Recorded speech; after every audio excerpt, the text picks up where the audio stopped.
Hi everybody, I'm Trevor Littleton, and this is James Shaver, and we're with Lake City Christian Church, which is a church plant in the greater Cleveland area. James is also a Blue Rock student, and he has a powerful testimony from everything with Blue Rock. And so I want to turn it over to you. I know you have a Bible verse that you want to share, and then I want to hear a little bit about your testimony before Blue Rock. Okay. It reads in Psalm 107:2, "Let the redeemed of the Lord tell their story, those he redeemed from the hand of the foe." I grew up in Andover, attending Awana in my youth years, and I struggled a lot with memorizing my verses, but I eventually put in a lot of practice to get a grip of them. Yeah, you're good. Through attending Awana, I found out about Blue Rock Christian Camp around my 8th grade year in middle school. Never have been to a camp before. I was nervous and I was scared. I wouldn't fit in, and to be honest, I was worried that I wouldn't like it because it was a Christian camp. I gave it a shot, and though the weeks there were spent with teenage girl and boy drama, it became a home to me. So your life beyond that was just perfectly roses and no parties, no nothing after that, right? No, definitely Talk to me not. about that. So after Blue Rock, I would feel on fire at the camp and then the weeks to come after, but I would slowly shift back into a life I wasn't proud of drinking and smoking and whatever else I could get my hands on at the time. And I know you've shared some of your testimony, just some mental health stuff, whether it was with you, you had some friends that succumbed to that. Give me just a real quick rundown of that. Well, after high school, I went to college at Youngstown State University, and with all the drinking and smoking that I was doing, I ended up falling into a Great Depression, and I wanted to end my life and even tried to do so. And then it wasn't not too long after that I lost my best friend to suicide, and that drove me into a greater depression than I knew was to come. So you had an extra year at camp, so they had your technicality year. Talk to me about that.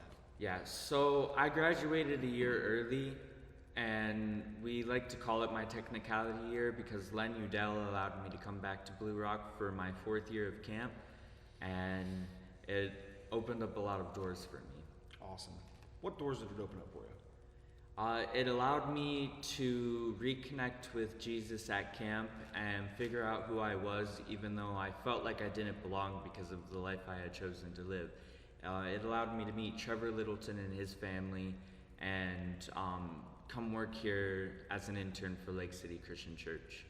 You know, one of the things, as I was speaking at Blue Rock, our job, whether it's Len, it's Nicole, it's Sarah, Courtney, I know she needed a name drop there with Courtney. that, but whoever it is, you know, our jobs as faculty, staff, speakers, whatever, is to really kind of pray over the students and watch and ask, what is God doing in this student's life? And I think from knowing you in years past at Blue Rock and seeing you in that last year, it was evident to me, God's doing something in your life, and maybe there's some war and friction within your own soul. And so we had talked about you being entered into ministry, but then we need help here at this church plant. And so we brought you on as an intern here. And you're doing marvelous, by the way. So thank you, everybody watching this, for that support there. But I do want to let everybody know, Blue Rock changes lives, and it was highly instrumental in James's life, and his testimony is powerful, and I've seen his testimony ripple effect into other people's lives. My own children, I have several little children who are in the junior week and middle school camp, and one of them, I think this year, might start high school. I don't know where she'll be.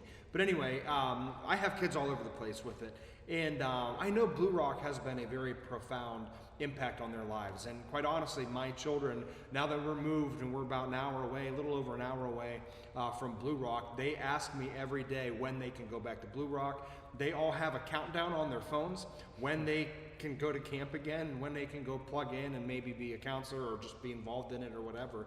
My kids have also had opportunities to go to other church camps, and they say, nope, we're going back to Blue Rock. So it is something that is very life transformative. Your church, your ministry has been very helpful to everything going on with Blue Rock, and we're very thankful for that. I'm thankful for what your support has done in lives like James. I'm thankful for what your support has done for my own family, and just so many other stories that emerge from this. You know, we're recording James's story, but there are so many others who have been baptized and discipled there at Blue Rock who have life-changing, generational impact within that ministry. And so we just want to thank you for your support, and we hope you have a great week here at church and just a great summer ahead at this wonderful camp. Thank you. Thank you. And that is how it's done, my friend. That should be very good, I think, for what they will want.